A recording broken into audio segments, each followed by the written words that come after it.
Welcome, Let's do hockey. it. Another episode of Light in the Lamp. I'm your host, Dola, and with me, as always, my co-host from the East Coast, JG. How's it going, pal? Good, man. Good. Ready to do some a little more hockey talk here. It's obviously we spoke on the last pod. It's been a while, so nice to get a little back-to-back action here and get a rip in, talk some draft, some big Rangers picks here. A lot of fans again not very happy with some of the directions we went, but again I disagree, and I'm happy with the way the draft went. So, what are your thoughts on that?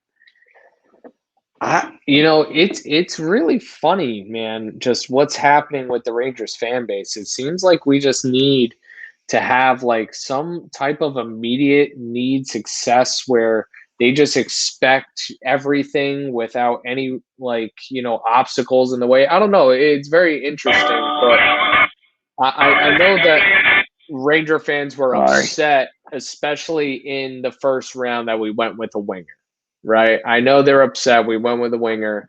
We have plenty of wingers. We're good down both sides. We're looking at the middle. And three centers were taken right after us in the first round. And one of those centers actually played with Alexi Lafreniere ever in the Rimouski Oceanic. So, you think about it and you're just like, what are the Rangers organization thinking? And honestly, in my opinion, what I think they're thinking is it's just like none of these guys are NHL ready. It's like I'm Nope. glad that there are centers available, but none of these guys are NHL ready, and no one's coming to the show this year. And we need to think about now and think about what's going to help us now or what's going to help us in the future. And right now, drafting a bunch of centers for the future sounds nice, but it doesn't actually fit the need of what we're going for. And free agency is going to have to be that hole for us. So that's just kind of my initial thought of the first pick. Um, I don't know. Where I you agree. at? I mean, we had this conversation earlier, and you know where I'm at. I mean, I like the pick. I think the kid's a good player. He had a great WJC U18, and I mean, he's 3 or 4 years away, like Braden Schneider was when we drafted him, like Chris Kreider was when we drafted him. These first rounders, for the most part, unless you're picking in the top five in some cases, I mean, I'm almost positive everybody in the top five is going back this year.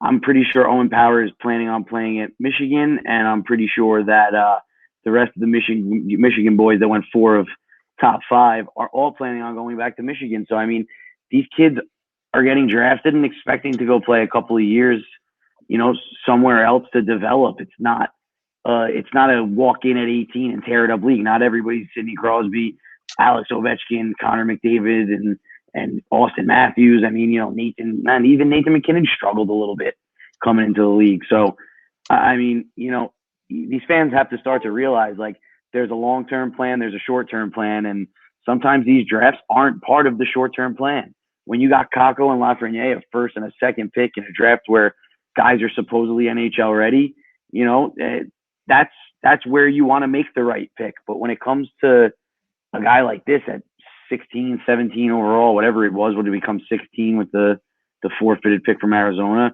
A guy like this, you're not seeing him for 3 or 4 years. Maybe he ends up being a part of a new dynasty with Lafreniere and Kako and guys that'll be veterans in years to come. So for me, good solid pick. Hoping for the best. I mean, again, it's the drafts. These kids that we're drafting right now really aren't NHL ready. It's hit or miss. So I, I I, mean, I don't I don't love it. I don't hate it. I think the kid's a good player and has potential to be a good player. So I'm okay with the pick. listen, I mean, if we were to go back to when we played in these leagues, and I mean, going back through this kid's stats, when he was in AAA hockey, he's putting up 2 points a game at 15. He's putting up U16 140 points in 70 games. In the Canada U16 or the Canada U17, he's putting up a point a game. Canada U18, he's putting up 5 points in 6 games. It's dude, these aren't bullshit leagues. This isn't no joke hockey. This kid's putting up point of games, 2 points of games at every level he's ever touched. I think Ranger fans have to just look at the big picture here and see what they're getting. They're getting a guy that is a great hockey player. Like he has literally succeeded everywhere he's gone. And it's funny that you just see I don't know what it is about the NHL where You don't see it as much in the NFL where like, people get excited about the 19th and 20th overall, but I don't know, man, like hockey fans I guess are weird. They just want who they want and they just won't accept anything else. It's just, I don't know. I think we're fine with where we're at. Even if there were three centers taken off the board right afterwards. Yeah, yeah, absolutely. So, I mean, I don't care. Again, the center conversation to me, if we're gonna address a centerman right this second to win the Stanley Cup, it's not coming out of the draft at pick 16. So, for me, it is what it is. It's a long term move, and we drafted two centers in the third round right away. One of them who I actually really like. So, I mean, I'm not really opposed to the pick. I just think these fans need to relax, and they're very upset about what happened with Gorton, and they're not really giving Drury a chance here. Everything he does is wrong. So, You I'm know, disagreeing. I'm I disagreeing with I these fans. I find it funny too because you're actually pretty excited about the Rangers' third round pick, but you're excited about their second pick in the third round, not actually their first pick in the The in late the third pick, I round. like the late pick. The Yeah, late pick at 75. I like him the best. I mean, listen, the kid from Red Deer, obviously, you said they say he's like a Selkie type player of sorts. He's all over the ice. He does a little bit of everything. But I mean, just from the stat line, never watching him play and seeing where he got picked, I'm a little more intrigued by a guy who I've heard a little bit about and played in a tough league for a couple of years as a veteran and smaller guy, small stocky guy, but apparently, he's a point getter and he's chippy on the walls and he drives play. So I kind of like their 75th overall pick with Ryder Korzak a little better than where did they pick this guy at 65, Jaden Grubb? But I mean, management knows better than me. So obviously there's an order for a reason. Doesn't always pan out, but I mean, my liking in this third round, obviously, like we spoke about, was Ryder Korzak. I really I did mean, like the pick. I like guys out of the WHL. Always been a big Moose Jaw guy. So, I mean, for me, big Dub guy. I like the kids that come out of the Dub. Usually, they're hard nosed. They're tough. They're in the corners. They're and some of the smaller players that come out of the Dub are like that. I mean, look at Tyler Johnson, goal a point getter and an absolute just grinder, not afraid of anybody in front of the net, block shots, can penalty kill, can play on the power play, can shank a wing on the power play, does it all. Little guy out of Spokane Chiefs and Spokane, Washington. Like the Dub for me is one of my favorite, leagues when it comes to these Central Canadian hockey, these Canadian hockey leagues. And I'm a Dub guy, so I like the pick. Big fan. I mean, I mean, listen, Jaden Grubb, also a Dub guy from Red Deer. Just don't know much about him. Don't I know much mean, about Red Deer either. the Rangers have just been absolutely targeting that league as of recently. Like, I mean, between Braden Schneider being the We Defensive get a Player of the lot of Year, hard nosed. You get like, a lot of hard nosed, high end skill out of that league. It's just the way they play out there is a little different than the O and a little different than the Q. It's a little tougher, and some of the defensemen tear it up in that league. There is some good goal scoring, but I mean, some of the kids that come out of this, look, 3 picks in 4 rounds. I didn't even realize this. That kid, the goalie out of Tri-City, WHL, three picks in a row out of the Dub. that's what I'm saying. Like, So we have been targeting it. NHL, like, I mean, if you looked at the New York Rangers over the draft period over the last, like, I would say 5 years, I would say the last 3.5, we spent the majority of it in Europe, Sweden, Finland, um, I think just Elias picking up these Anderson. I players. think Elias Anderson killed the Europe thing for us. I don't know, man. We still took Capo. We still took Nils Lundqvist. We still took I mean, Kravtsov as a Russian. But we're taking But short guys. We're so I taking mean, short I'm just shots. saying. I'm just saying we spent a lot of time picking up boys from the Swedish elite leagues, from the European leagues, from the Russian leagues, and now we're making our way back to North America. I think it's great. I think we should. I think that's where the size is. And if we're going to talk about anything that we did in this draft, we drafted for a lot of size. A lot of guys over 6 foot. I mean, we spent. I mean, even one of your favorite picks from last year, Brett Berard. A nice like 5'8", Fifth 5'9" rounder, yeah, guy, 5'8", 165, real just small a guy. beauty. But what a performance he put up for the World Junior team for Team USA. I got to say he was an absolute force on the ice. So I mean, I just like that we're having this shift. I think it just matches well to what the team's trying to do. But you even said it. So we took Brennan Otherman in the first round. What was it, 15th overall? Because Phoenix actually surrendered their first pick. We were actually in the 16th spot. Took Jaden Gruby in the third round, first pick. And then we took Ryder Korzak in the third for the second pick. And then pretty sure, JG, we had what, 4 picks in the fourth round?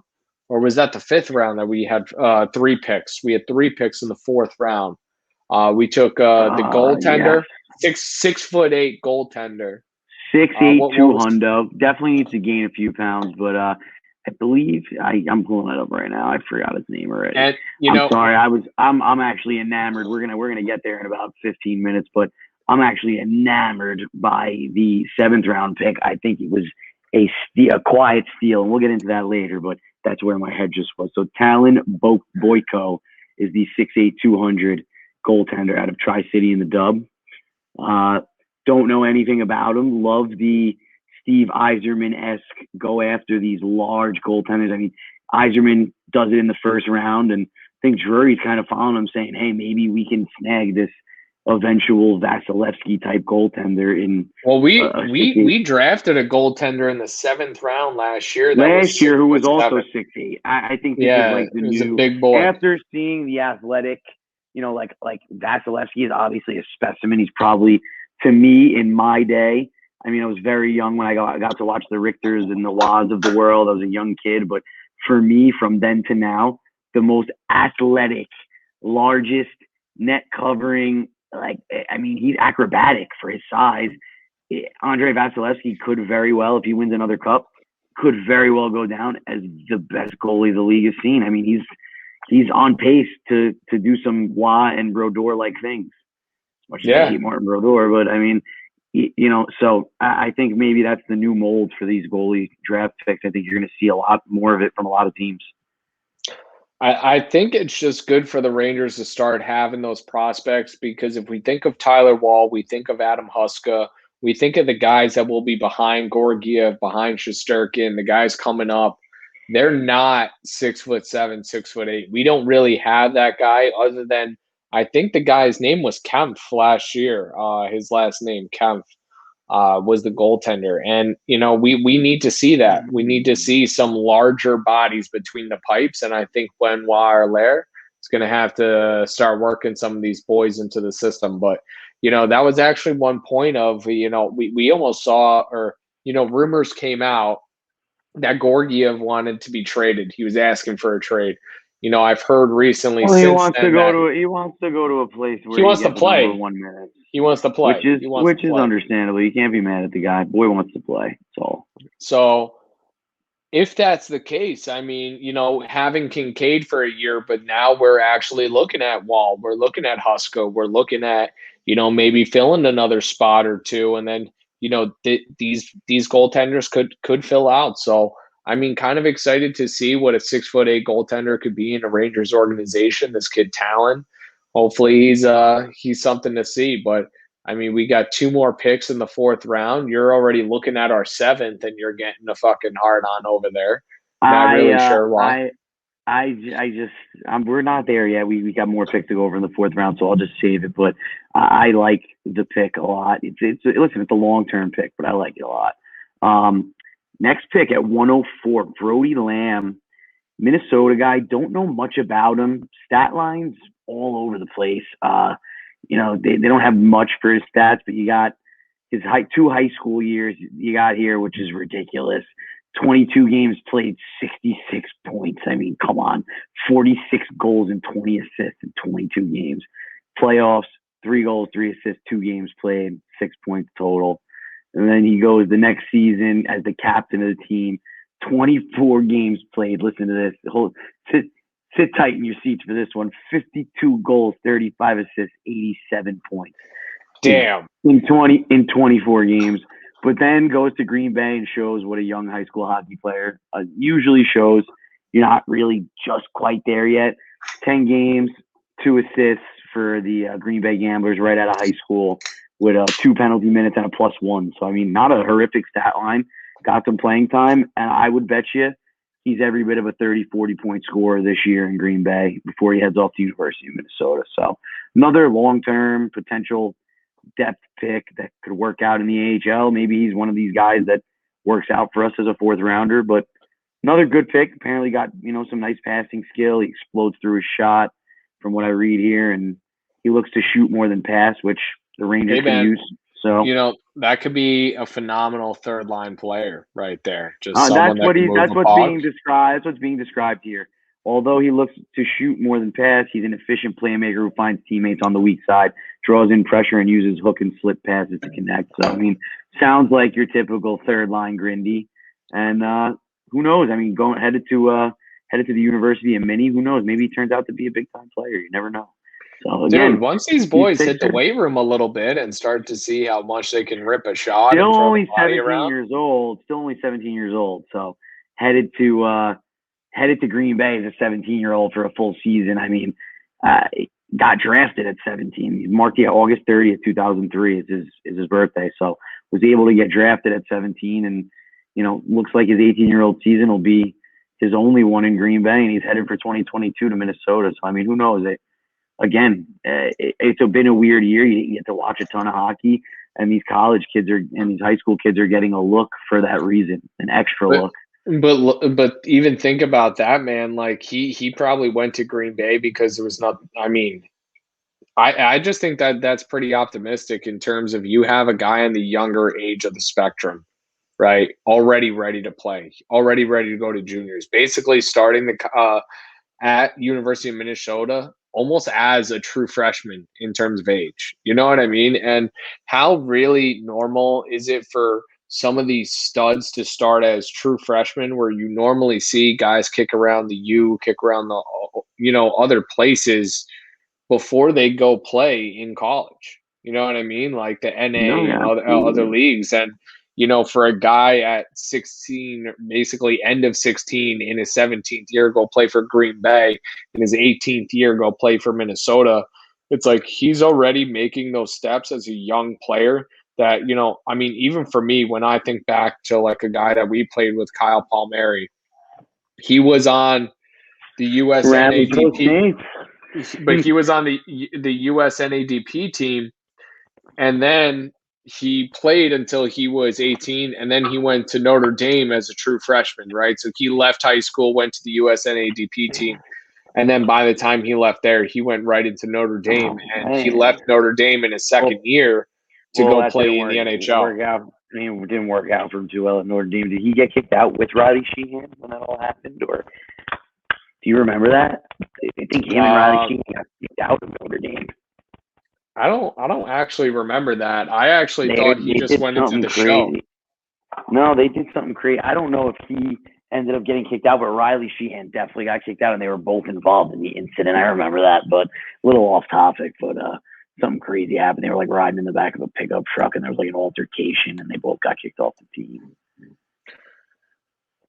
But so on to the next pick here. After obviously talking about an up and coming, NCAA prospect here, you got Kalle Väisänen, who honestly, he had a decent World Junior, but his stat line in the U20s in Finland is ridiculous, which is actually a good junior league. So you're looking at 27 games played, 9 goals, 21 assists, 30 points, plus 13, 34 PIMs. Not afraid to mix it up a little bit. Plus 1 point plus per game. So, again, another winger, left wing, 6'4", 180 pounds, needs to grow into his body, not NHL ready.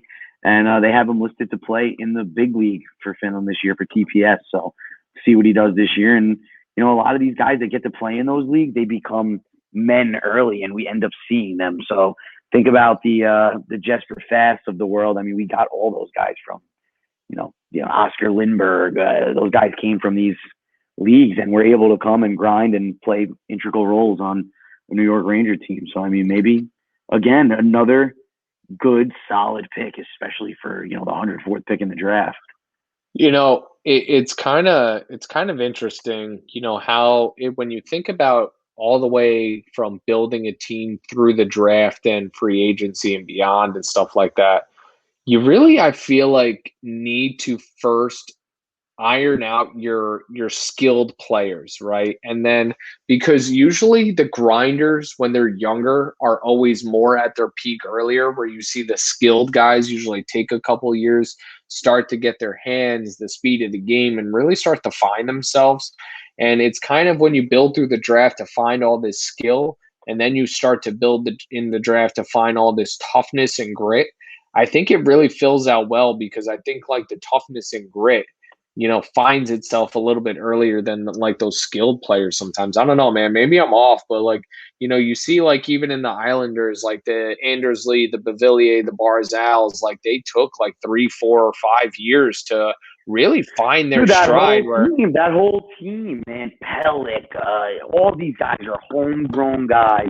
I mean, the top ones didn't play in the AHL, but all their defensemen, Pulak, Pellick, most of these guys played even before they got rid of Devon Taves, another guy that came up in Bridgeport. I mean, their whole team, Bavillier, these guys all went through. I mean, who else? They got Oliver Wahlstrom played down there, Kiefer Bellows. All their high-end picks go through the grinder before they get to come play. And now it's all panning out and falling into place at once.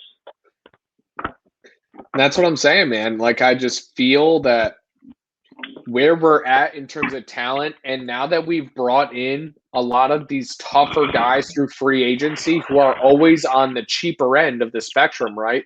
Where you're actually going through free agency and you can pick up a Sammy Blais, you can pick up a Ryan Reeves, you can pick up a Barclay Goodrow, all for less than $7 million, $8 million, whereas you have to pay top dollar for any type of high-paying powered forward or high-scoring forward. And now we can draft a lot of these big-bodied forwards. So by the time these contracts are up, we can really fill it in with these guys that are ready to go in terms of prospects on cheap contracts and ready to fill in the holes. And I just think that how we're building the team is right.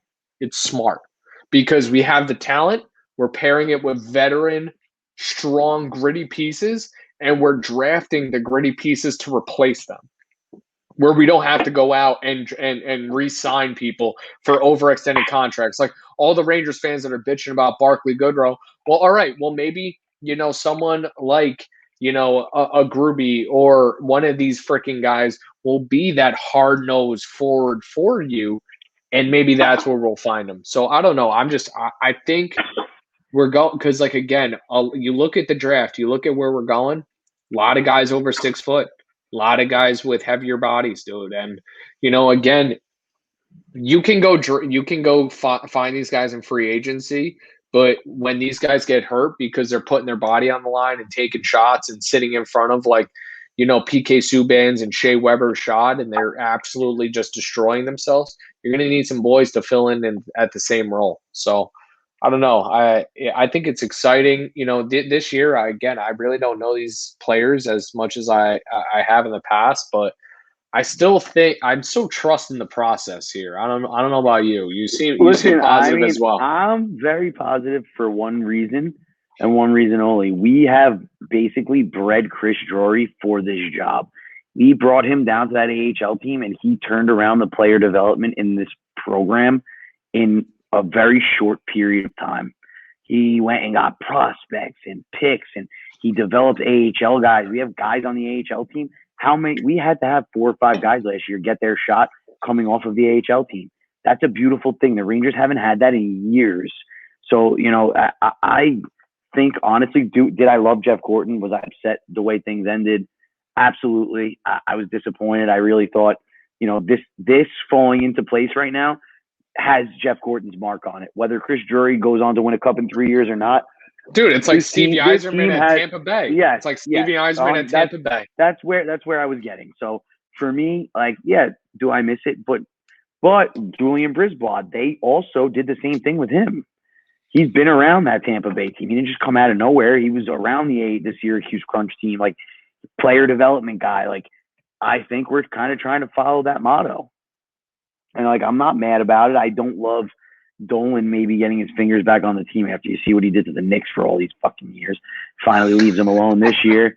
And they're a shed of a team again. They're a shell of a team again. So, I mean, I'm positive as could be. I mean, we're drafting size. We drafted some small stuff last year, small hard nosed players like my boy Brett Berard, and I love that. But we lacked size this year. We're not a large hockey team, and these teams that are making it to the end are big hockey teams. Tampa Bay was a large team. Pat Maroon, Barkley Goodrow, Victor Dude, Pat Hedman, Maroon playing with Corey Perry again. Unbelievable. Vasilevsky. I mean, they were a monstrous team.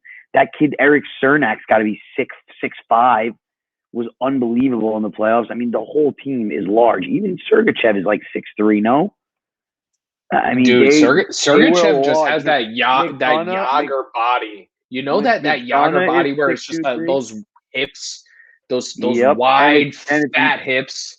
way more suited for a defenseman because he doesn't have to be moving around as much as Yager No, does. dude, a little shake, a little bake, a little move left and right, dude, and that's it. But like just a weighty, bottom heavy kid that just can then move around the ice, like a nice little like body for a defenseman. But again, like even you go into like what was it the Rangers, what, 6th round pick, this Yaroslav Kalamar? I don't even know what this kid was picked at. I got him Uh, right now. He was picked fifth late. round, fifth round, 144 144. overall.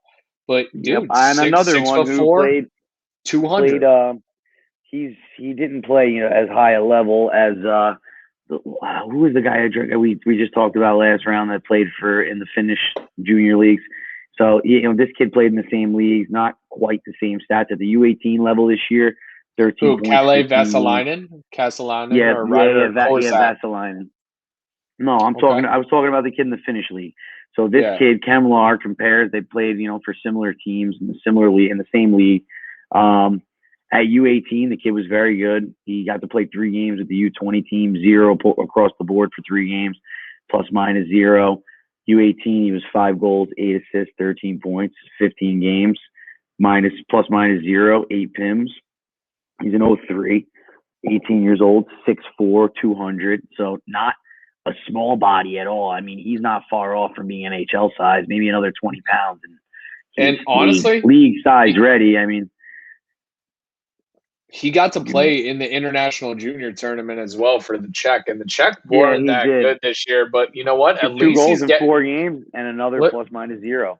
But still, like he's getting to play against guys that are good. Like, even like Tim Stutzla was in that tournament playing and there. And, Kirby Doc obviously hurt, but like, I mean, Andrew Najee Pond and a bunch of other boys were in that tournament. And I mean, talent was phenomenal, man. So, I mean, I like that he got that experience, and still for a team that maybe not had all the talent in the world, he's still producing for them. Late round pick for us next year later. I don't mind it. Again, just it's so odd. That we're the only sport, beyond baseball, football, basketball that really drafts kids at 18. It's an exception in basketball. It's an exception anywhere else, but it's such an odd thing that we're still doing it at 18 and we haven't pushed to 21 or to after college. You know what I mean? To where these boys are actually ready. It's so odd that we actually own their rights until they're actually ready to even maybe step on the ice. Yeah, no, absolutely. I mean, it's definitely different. I mean, the crazy thing is too, like, look at all these kids. Like, they get a chance. Kids come out of 18 years old out of the 4th round. Like, all of a sudden, you're watching a guy play for the entirety of the season and have a year, and you're like, wow, like, where did this kid come? Like, he was a 4th rounder. Nobody thought he was going to play. Like, and some of these kids are just that good, and you don't know it. I mean, dude, there's a lot of opportunity after 18 to be a late bloomer, to fill into your body, to put on some weight, to know actually how the game is played at a faster level. And honestly, let's be very clear. After you're 18, the coaching gets so much better. Once your rights are owned, people have an invested interest in you getting better, right? Where you're in the weight room, you have dietitians, you have rehabiliticians, you have everything at your disposal to actually become the hockey player you need to be. And that's kind of where it starts. Like, honestly, like until you get drafted, it's a freaking grind with no resources, nothing. You're out on your own, and you just better be good enough, like all the way up until the AAA level at U18. Like, unless you cross that hurdle into juniors, it is what it is. You gotta find that level where teams take that focus, that investment, and really want to develop your skill sets. And I don't know. It's an interesting year, but I think, I don't know if you were to name a winner or a loser out of this draft. What was your favorite team, your favorite draft? Honestly, I think I the gotta be honest. Islanders, Ottawa I, probably killed the draft the most. And I thought Ottawa really shit the bed in the first round. I mean, that Tyler Boucher they took at 10. I like the kid. He's a good hockey player, but he was ranked at 50. Nobody was taking him before 31. Why are you taking him at 10? They could have got one of the best two goalies in the draft easily, and there's plenty of other players pickable. I wasn't high on Ottawa. Maybe the rest of the rounds they were good, but I like Carolina's draft. Obviously, like you said, the Islanders they snag Atu Ratti at fucking 52. Kid was a stud, so I like that pick. I mean, other than that, I don't really know much about these kids because half these kids came out of junior leagues that didn't play. yeah, I mean, it was a tough it's year. going to be an really, interesting year. This is going to be like one that you find out 5 years from now. You're like, oh, wow, the Flyers picked all these kids that nobody ever heard about. But, wow, this kid's a 50-goal scorer. We got him in the fourth round. Because, like, honestly, there's kids that went in the third and fourth round that would have been first round. Like, think about a kid. There's always 5 or 6 kids that break out in their draft year and have a monster season and are just not – there's no way you can pick them outside the first round. And you're going to see 5 or 6 of those kids just fell and went nowhere because nobody got to watch them play, and they had a mediocre season last year. So, I mean, this year's draft is going to turn out to be pretty crazy because there was nothing for sure other than some of the first rounders. So it's like, yeah, Owen Power and the first five round Owen Power, Luke Hughes, like, maybe like the first like 7 or 8 are like a definite like NHL good hockey player. And like, let's talk about how incestual the league has gotten, where obviously Jack Hughes, Luke Hughes meeting up, Colton Dock, Kirby Dock on the Hawks meeting up. Fucking Taylor McCarr going in the 7th round out of the Alberta League to Colorado to play with his brother? Yep, you got the McCarrs playing together, and then even the Hawks. Taylor's a 7th rounder. I don't see him playing with Cale anytime soon. Still, and then you got the Hawks where Jones and Jones, yeah. Jones and they're Jones going to play together because Jones plays. The younger Jones plays. But that's what I'm saying. The whole league just decided it's just like it's bro time. I think the Kachucks are the only people on the out end. But I don't think they could ever. I don't even know if they could play together, Matt and Braden.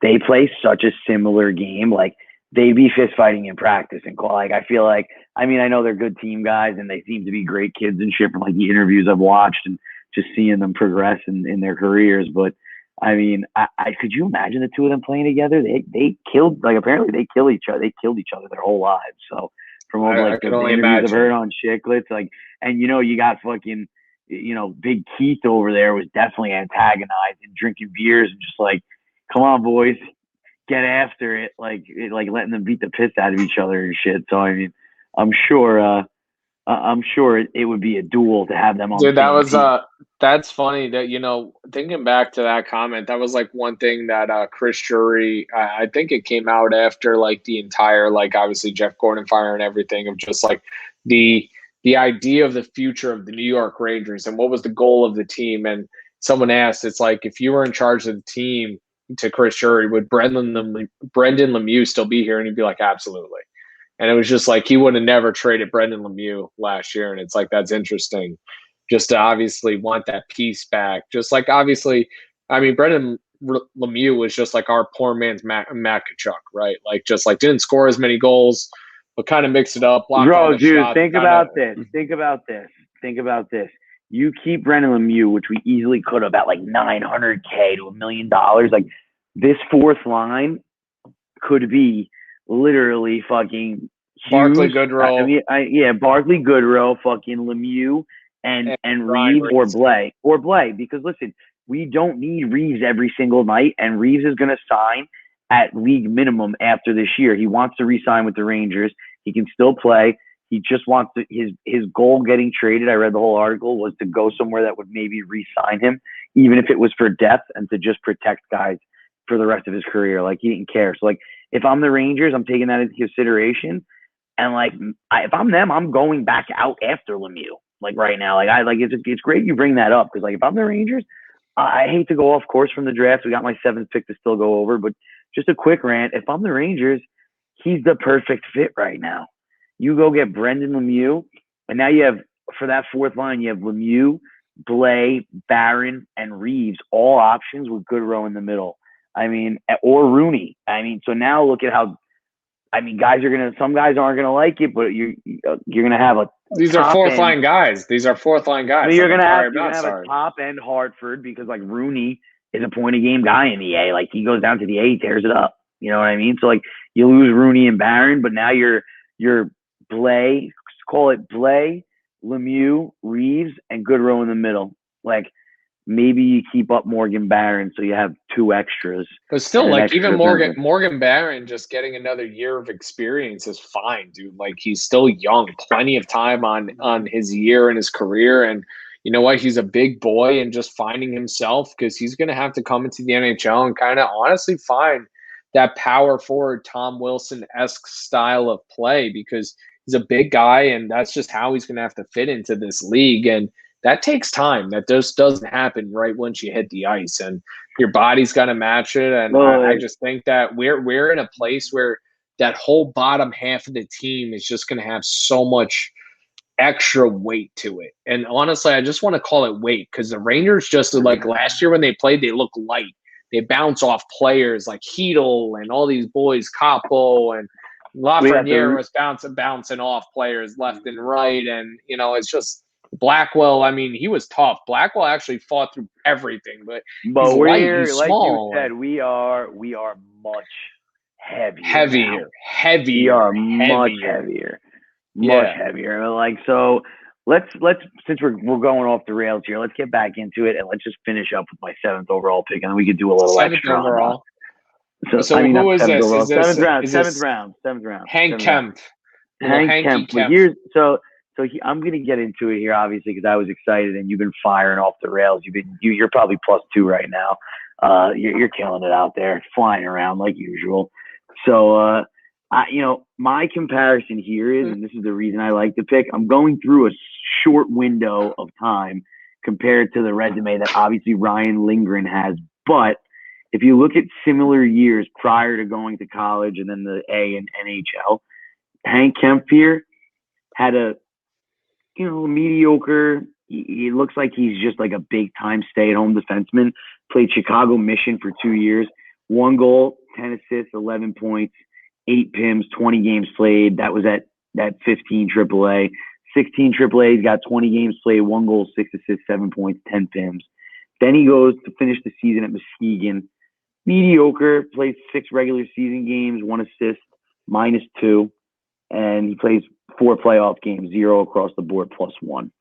So then now 1920 is his first season in the USHL as a full-blown 18-year-old. Ryan Lindgren's first season in the USHL as an 18-year-old. We are 4 goals, 8 assists, 12 points, +4, 25 games played. U.S. National Juniors, USHL. Our boy Kemp here he had 49 games played, 17 assists, 42 PIMs, +18. Okay, signs of a big-time puck-moving, stay-at-home defenseman, very similar to Ryan Lindgren. I think a little bigger maybe too. They got him listed at 6'2", 190 right now. I don't know how big Lindgren is. Then this season, again, let's look at Ryan Lindgren's next season here. What does he do? Next season, he goes to Minnesota, and he has 32 games played, 7 points. He's a +9 with 65 PIMs.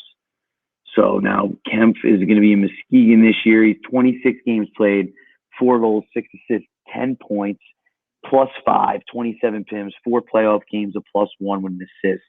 And he's headed to Cornell next year. And I think he's going to do big things. And I just think he's I got to watch him play once or twice. I got to watch some Muskegon games this year on my laptop, actually. He's plays a very similar game to Ryan Lindgren.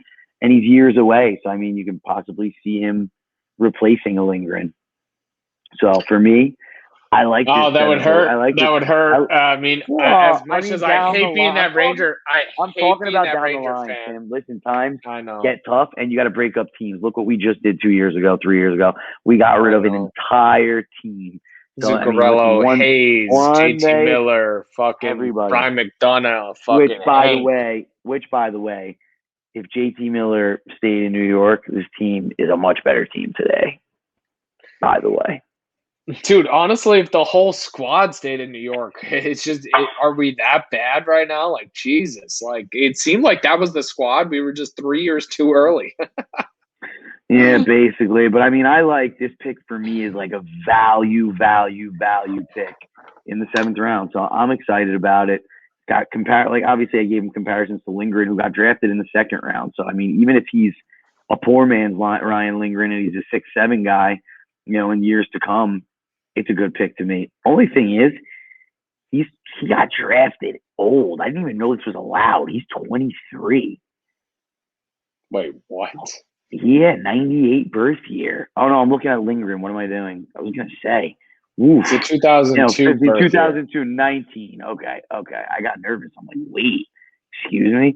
And a little bigger, like I said, than Lindgren. 6 foot 198. This kid's already 6'2", 190. Listen, I think we're on the right track. Like, I think everyone's got to chill out. Give Drury at least dude. No one is even giving Drury a second to where the boys have hit the ice. Like, they are literally just calling him a failure before we've even seen this team play together. I don't fucking get it from these goddamn people. We're just like, bro, let it shake out. Let it shake out. Let's see how game 1 goes. Let's see how game 2 goes. Because last year we saw a fucking atrocity of win one, lose one for the first half of the season. And we've seen that for 2 seasons. I'm done with that. Can we have some heart and grit and desire? And honestly, we need some players to start to lead and learn in the locker room. Like, we got a lot of young guns, and honestly, Strome and Trouba and Blackwell and, Kreider are all the guys stepping up right now. But, now I really, really think that we got a lot of just people that have been around the block. Barkley, Goodrow coming in with 2 cup rings on his fingers. Like you see like a Patrick Nemeth. He has one from St. Louis, right? Another guy with a Stanley Cup ring that he can flash the boys. That needs to be in the locker room. That knowledge, that desire needs to be there. And these guys have won it. They've touched it. They felt it. They're gonna be telling stories to the rest of the boys, getting them jazzed up about it. Who doesn't want to win a Stanley Cup? I mean, I don't know. That's my thought, man. Just I agree. People jumping down Drury's throats. Rangers, They've never played yet. Yeah, I agree. Listen, I've been nothing but supportive. I'm hoping. Listen, today, as of today, the Rangers are a better team than they were last year. So I truly believe that. I think today's roster, they're deeper. Yes, they lose a skill guy, but honestly, I really truly believe that Lafreniere is ready to fill at least close to that point pace. And I'm not worried about it. I think Lafreniere in an 82-game season this year, if he gets started decent, I think he's a 50-point guy. I mean, he showed at the end of last year, if you give him those top 6 minutes and you play him with those players, that he can score. And that's it. So for me, I think guy too. Do you see that kid just smiling every time he's on the ice? Oh, you don't remember? I'll never. I actually think we were on live, and they won a big game in the Garden, and he literally skated around in joy. I think it was his first win in the Garden, his first goal he scored. Dude, his first goal was in overtime against Buffalo. It was that, but it was after. It was like they did the circle and they put their sticks in the air, and I think I was at the game, and I was. It was when I went to the Boston game when we did the live. At the end of the game, he was just elated to give the Boston Bruins in front of fans an absolute beating. And you had to see Kreider just absolutely fly to follow him and just give him a rub on the head like, this is going to be crazy when there's 20,000 here, kid. Calm down. I'm glad you're happy. We love you. Like, congratulations, but let's get the fuck off the ice. Like, came over and gave him the old little teammate tap on the head, grabbed him, was like, come on, buddy, let's go. Like, it was a really cool moment, and I'm excited to see a packed Garden this year with this kid because he loves he was Loves electric. hockey. He He was loves the electric when game. I saw. Listen, he was small in size because he just isn't there yet, and he wasn't. I mean, I'm sure he'd probably put on some weight in the off season because he loves this game, and I'm sure he's practicing and working out daily, 7 days a week. Because I mean, you don't go first overall if you don't love the game. It's the Crosbys of the world; they just do things different. So, but I mean, I see him easily fill. I don't think he's going to put up 70 like maybe Vucinovic could have if he stayed in the same situation. But I could see the kid putting up 50 to 60 this year, and I don't see it being a problem. I really don't. I think he's a 2020 to 2030 guy this year. And who knows? Maybe He's he on, if he's on absolutely that first line, there's no reason he shouldn't be. Like, let's be honest. and who knows? Maybe he blows my expectations out of the water. I mean, it's Oh, very we well hope. possible. It's very well possible. But I mean, and the Rangers they're just looking to stay tough because I mean, like I said, I thought they might extend Reeves, and now I hear per Elliot Freeman, the Rangers are looking to extend him at 1 year with the They same already A signed as him. B. They Oh, they already did signed him. extend him. They Yeah, they already re-extended him. signed him. Well, Yeah, I so don't like that. See, I don't love that number. It's a high dude, number for a guy who doesn't give you really any offensive production. I mean, Ryan Reeves at 1.7 million. I mean, it is what it is, dude. You got a It's a tough little guy. high. No, I mean Sammy Blay is like a mil or 950, and I think he's a little bit better of a player than Reeves. But I mean, listen, maybe Reeves is reinvigorated and he loves Gallant. He's probably going to get a little bit of ice time off the rip. So, I mean, maybe things work out for the guy. I just listen, like I said, it would be nice if maybe after this, this contract's up, we could sign him to like a 35-year-old. You give me 2 years at like a million, 1.1, and you just use him as like an in and out of the lineup guy just for the nights you play the Wilsons of the world. Yeah, no, I mean, dude, collecting paychecks for him, living in New York, I mean, the mecca of the world. I mean, why not? He opened breweries in Vegas and shit. So I mean, he's gonna thrive in New York because it's a business town and he's a businessman. He likes to have fun. New York definitely has plenty of that. So, and he's an unbelievable locker room leader. I mean, obviously, went to the Cup with Vegas. He's been deep with Vegas and. He's played for Gallant. He's played for And he Gallant. played for Gallant. He's played in some big series for Gerard Gallant. So, I mean, I see it being a big time fit, and I was screaming for it. So, I wasn't mad about it at all. I know some people didn't love it. Another one my dad didn't love, but why are we paying him all this money? Because we just need somebody to be tough. We have zero toughness. Now, at least, we got a little bit of bite. We got a little bit of bite here. Yeah, Blay, like you said, we're a little bit heavier now. Nemeth, you had Blay, you had Tenorti, you had people that can literally step into the roster and add weight immediately. Yeah, right like off the bat. if you play the Capitals first game of the season, to me, Tenorti, Reeves, I'm putting Blay, all of them. nope, no. I wouldn't even. For me, I scratch probably Rooney, and I might even scratch Gauthier, and I might put Blay.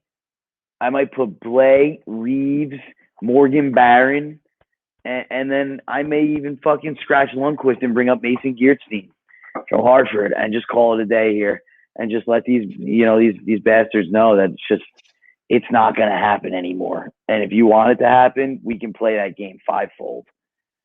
And just take somebody on your team, and just absolutely ragdoll him. You wish you could ragdoll an Ovechkin, but that guy was built in the hills of Russia. I watched some fights of Mason Geertstein. I would bet my bottom dollar that he could go toe to toe with Tom Wilson, and he might even be tougher. You've heard Ryan Reeves say it multiple times. The kid's not that tough. He gets away with that everywhere he goes because there's nobody as big and strong as him. Like, if this was a league that had the Colton Orrs and the David Kochis and the Jody Shelleys and would Tom Wilson be doing this? Tom Scott said it himself. John Scott said it himself in his podcast. He goes, when I played against him, he didn't do this. Like, when he first came in the league and guys like me were still around, he didn't play like this. He was a mediocre fourth line guy that went with middleweights. Like he's thriving because there's no toughness in the league. Like he loves it. So I mean, Yeah. I'm excited to see an actual tough hockey team that we put together, and hopefully these young kids can, and maybe who knows, maybe one of these draft picks squeezes in there, gets a game or two. Who knows? But it would really be nice to see these young kids take a step and make the playoffs here and make a slight, at least a little bit of a run, maybe a second round. Something good, something fun to watch. So I'm excited, man. I overall I like the draft. And I'm happy with standing pat the way we have and not spending a crazy amount of money in this free agency. We haven't given rid of any go. draft picks. We haven't given rid of any picks, any prospects, anything for our future. We've given up nothing. We lost Pavel Buchnevich.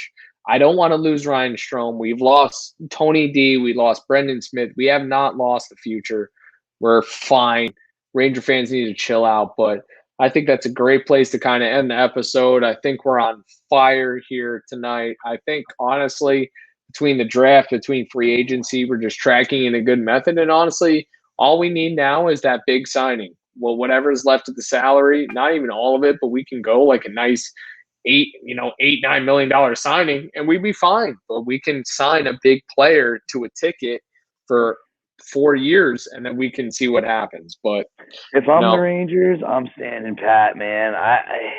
Unless we a $5 million person, that's it. Unless you can give me Eichel for like Hedel, Jones, and Georgiev. Georgiev and a first. And honestly, what Buffalo is doing is screwing themselves into taking something like that because the Rangers, and from what I heard, Minnesota have offered the farm.